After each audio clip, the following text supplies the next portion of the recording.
Hello everyone. In this video, we will analyze the poem titled The Canonization written by John Donne. The poem Canonization was published in 1633 in his posthumous collection, that is, after the death of John Donne, in the collection named Songs and Sonnets. This song is one of the most important examples of metaphysical poems. While we discuss the poem, we will also look at the various metaphysical features of the poem. So let's go into a line by line analysis of this poem. Firstly, to begin with, the poem is written in the form of a dramatic monologue. That is, we can find the speaker of the poem is talking to somebody else, but there is no reply as such. But we know that there is a listener. That is why it is a dramatic monologue. Mono meaning one. There is only one speaker. The other person is only listening, not replying. So there is a conversational tone to the poem, and the speaker is probably addressing his own friend. And the poem begins with the line, "For God's sake, hold your tongue and let me love." Now, this is one of the features of metaphysical poems. That is the abrupt opening. All of a sudden, the speaker is telling the listener to shut up.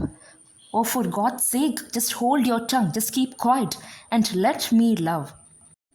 So, from the very first line, we understand that the speaker is not very happy with the other person talking to him. So you keep quiet, and what are you supposed to do? You let me love, or cheat my palsy or my gout. See, instead of giving me all these advices, you can mock, you can criticize my palsy. Palsy is a sickness which is associated with old age. Or you can even criticize my gout. Gout is joint pain. So we understand that the speaker is not a very young man. He might be a middle-aged, or he seems to be quite old. And if my palsy and gout, these are not enough, you can criticize my grey hairs or ruined fortune, my lack of money with me. You can even criticize that. With wealth your state, your mind with arts improve. See, you can either criticize me or you do something that is beneficial for you.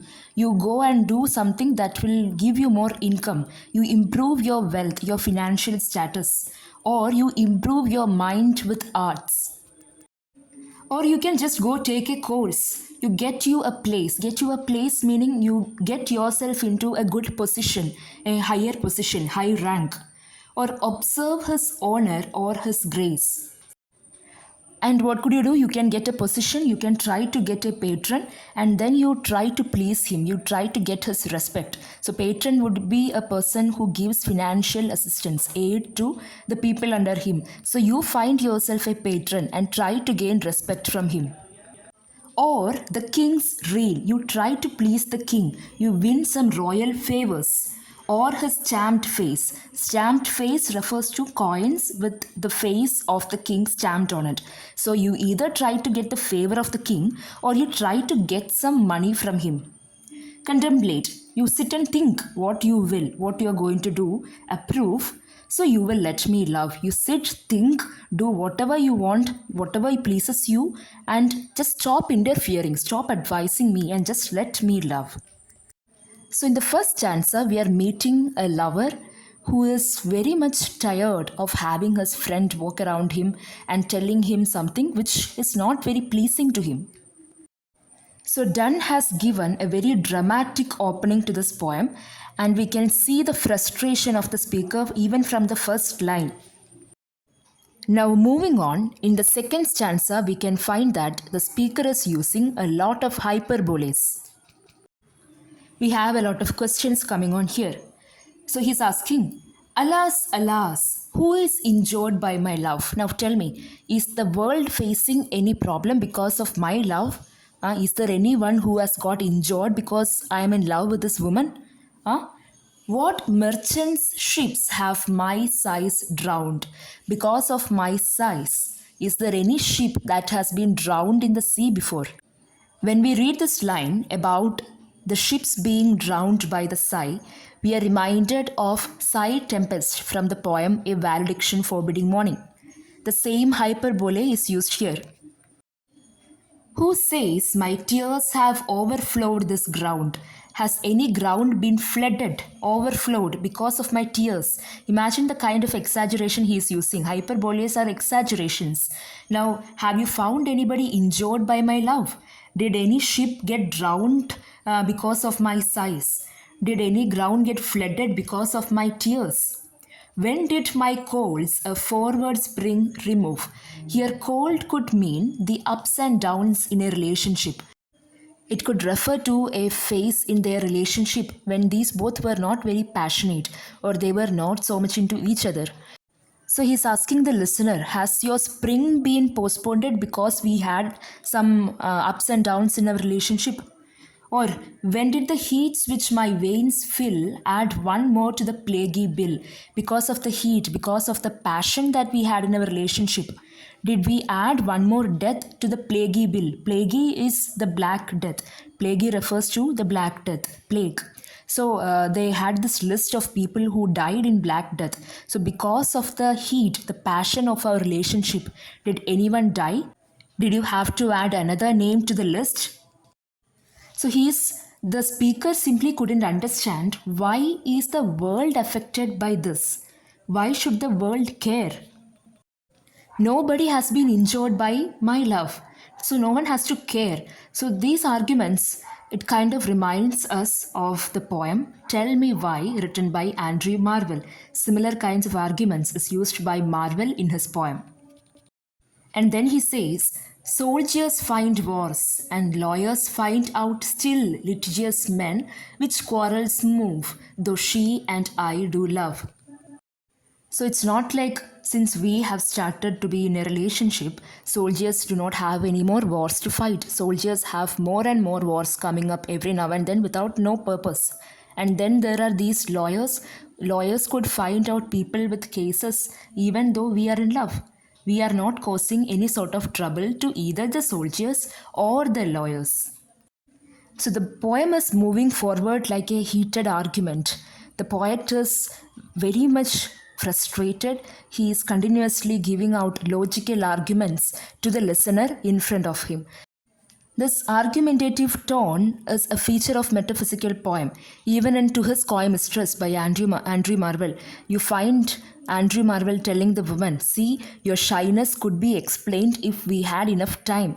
We could have done all this shyness, you could have walked around, I could have talked about your beauty for thousands of years if we had time. But you listen to me, we do not have time, we are mortals. So you can note this down that this kind of an argument is also another feature that makes this poem a metaphysical poem.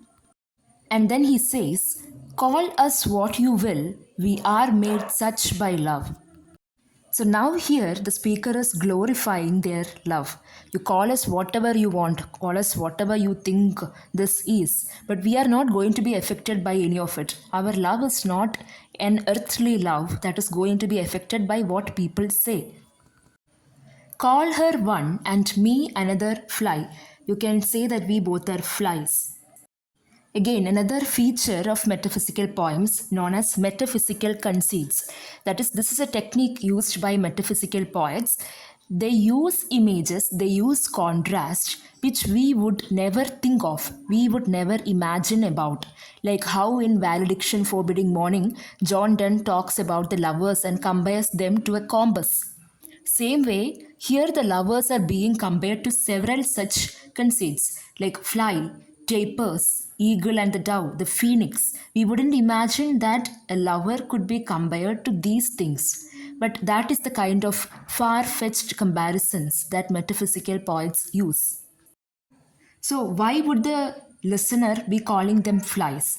Maybe it's because they are like the flies. They are always together. They always fly and circle around together. Always, if you have seen the young lovers, if you need to find one person, you only have to look for the other one. So that is how the speaker and his beloved is. They are always together, always walking around, always moving together, just like how flies are. So call her one, me another fly. We are tapers too. Taper is candle. So you can also call us tapers, candles. So our love is kind of self-consuming.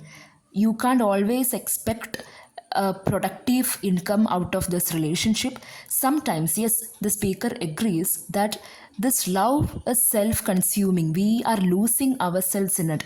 It's just like how the the moth, it always flies to the burning candle and kills itself. Our love is also the same way. We know that it will destroy us. We know that we will be consumed by our love. We know that this is a self destructive love. So he says, we are tapers too, and at our own cost die. And we in us find the eagle and the dove. So he's telling his listener, the friend, see, you call us whatever you want, I understand. We are the eagle and we are also the prey. See, there are times when eagle is a bird of prey and the dove is a symbol of peace, gentleness. Again, the relationship that we are in, it could be ferocious like the eagle, or at times it is a relationship that symbolizes innocence and purity, gentleness, peace. So the eagle and the dove, these both are there in us. It is not like our relationship is always on the gentle side or it is always on the ferocious side. We are both, and we couldn't say which is which. Both the extremes are there in this relationship. And then he says, the phoenix riddle hath more wit by us, we two being one are it.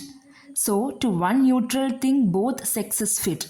We die and rise the same and prove mysterious by this love. And now the speaker is comparing their love to a phoenix. Now he is telling that you can compare our love, our relationship to a phoenix. We two being one are it. We are just like the myth of the phoenix. So a phoenix is a mythological bird, and it is believed that at a time there would be only one of those birds on earth. There is never more than one phoenix. So the myth goes like this. When the phoenix is ready to die, when it's time for the phoenix to die, the phoenix collects all the dry twigs, all dry leaves. It makes a pyre for itself. Pyre. Pyre is so when someone dies, according to the Hindu custom, we prepare a pyre and burn the dead body. The same way the phoenix prepares its own pyre and it jumps into the fire, the burning fire, and kills itself. And the new phoenix comes out of this burning ashes. Now, it is going to be very difficult for us to believe this riddle of phoenix. No, like how can there be only one bird of a kind and that bird makes its own fire also, and it jumps into the fire, and it is from this fire, the burned ashes, that a new bird comes. This is so much hard to believe. And the poet says that it is easier to believe the riddle of the phoenix than to believe our relationship, than to understand our relationship. That is what he says by the phoenix riddle hath more wit. You can understand it better than trying to understand us. We two being one are it. And then he compares their love to the phoenix. So to one neutral thing, both sexes fit. The male and the female, both would be in the same bird. We die and we rise the same and prove mysterious by this love. And then he says, we die and rise the same and prove mysterious by this love. So maybe we would die physically. We are all mortals. We are not going to live forever. We will die for sure. But this love that we have, this is going to be eternal. Even though we die, just like how the phoenix will be reborn, will resurrect from its pyre, from the funeral pyre, we are also going to rise. Our love is also going to rise and be eternal. Now the question is, how can their love be eternal? How can their relationship rise out of these flames even after their death? Now this he explains in the next stanza. But before moving into that, in this stanza we came across a lot of metaphysical conceits, a lot of comparisons which are so strange, which any other type of poets or poets of other genres would never have thought of, like comparing the lovers to fly, moth, tapers. the eagle, the dove, the phoenix riddle. So this is also unusual, but this is the type of comparisons, the metaphysical conceits that metaphysical poets use. Moving on to the next stanza, the speaker says, "We can die by it if not live by love." So earlier, when we talked about the moth flying to the candle, the self consuming love, the self destructive love. So again, the idea of destruction, self consuming love, it is again repeated here.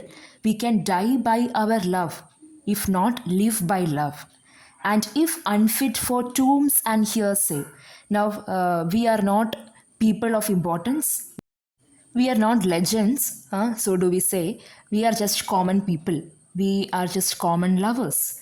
So, if the society thinks that we are unfit, we are not fit for tombs and hearsays, big monuments, and big hearsays are the carriages that are used for dead bodies, the decorated ones. We may not be seen as people who are fit for all these tombs and stuff. But our legend be, it will be fit for verse, even though no elaborate tombs will be built for our honor. What could be done? Verses, poems could be written about us. So remember, he talked about the phoenix and how just like the phoenix would come out of its ashes, the same way these couples, the speaker and his beloved, their eternal love, the love also would rise even after their death. So this is how he is planning to do that. So this is how their love is going to stand the test of time. And then he continues. And if no piece of chronicle we prove, we will build in sonnets pretty rooms.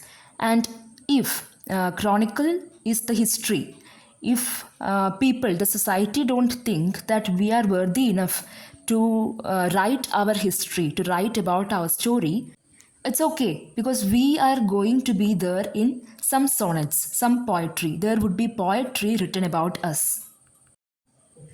Now here the word room is used as a pun. One word, one meaning is obviously we know the rooms of our buildings, the houses, all those.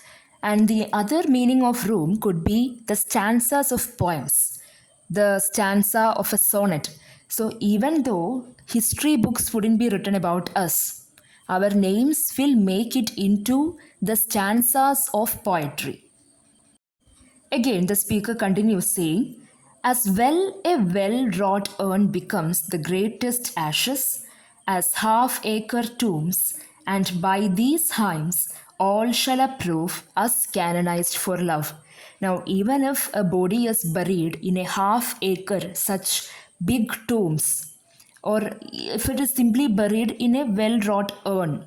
Urn is from the Grecian urn by Keats. Even if we are buried in an urn or an elaborate tomb, it is going to be the same after death. But by these hymns, by these poems, we will be eternal. Our story is going to be eternal. Forever we would last. So, in a way, writing poems about us is the same as building a big half-acre tomb for an important person, like a well-wrought, decorated urn, or just like an elaborate tomb. A poem will commemorate our love forever. And with that, we will be canonized for love. We will be seen as saints of love. And we will be declared as saints, as a couple, a pair whom others will look up to. From this line, "as canonized for love," we have a reference to the title of the poem, Canonization. We will discuss that soon, but before that, we will also just go through and analyze the last stanza. So, just now the speaker told us that through these poems, he believes that their love would be canonized.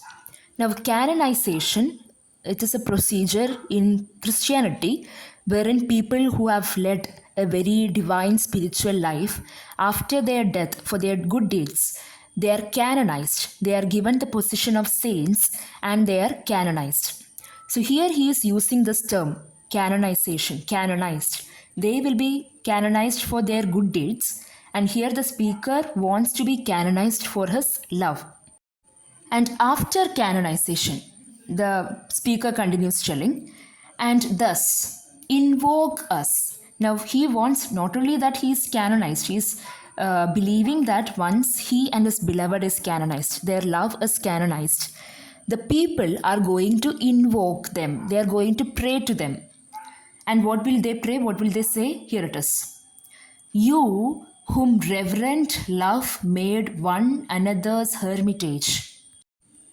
Now, hermitage is a place where a person goes for pilgrimage. So, these people who are praying to our speaker and the beloved, now they are telling the speaker, see, you, the lover and the beloved, your divine love, it has made each other a place of pilgrimage. It has made the other person a pilgrimage. You to whom love was peace, that now is rage. Again, go back to the eagle and the dove. We do not know what is what. Our relationship is both, he told before. So, the same way, for you to whom love was peace, that now is rage. Who did the whole world's soul contract and drove into the glasses of your eyes? Now, you might have heard these lines that I can see the whole world in your eyes. No, we see all these quotes, movie dialogues, poems, song lyrics, and all those things. So, we hear this several times that when you look into the eyes of your beloved, that is how it seems that you can actually see the whole world. Your whole world could be seen in the eyes of your beloved. So you both are having such a platonic relationship. Your love is so platonic, so divine, that you can see the whole world in the eyes of your beloved. So made such mirrors and such spies that they did all to you epitomize. Now that is how you have appealed. Your love, your relationship appeals to each other.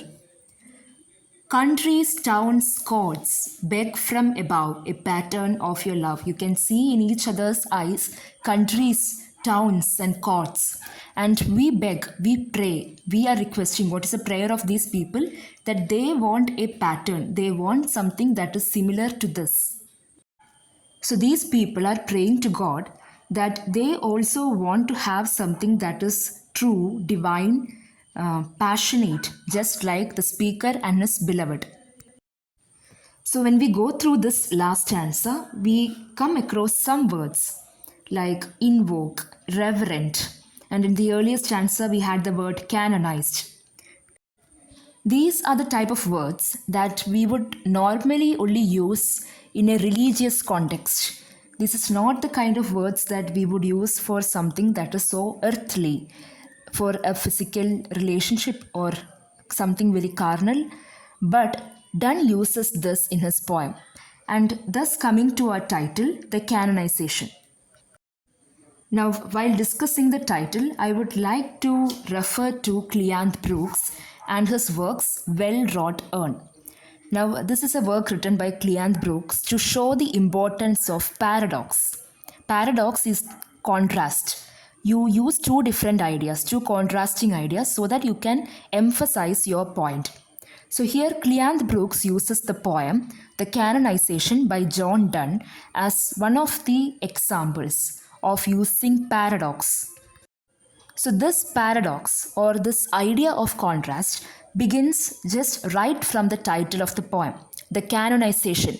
So earlier, as I mentioned, canonization is a very divine term or a religious term which we use for people who have led a religious and spiritual life, and for people for leading such a life after their death, we canonize them and we give a certain position as saints. And Donne or the speaker is claiming the position of a saint for leading a normal life, for having a relationship with his beloved.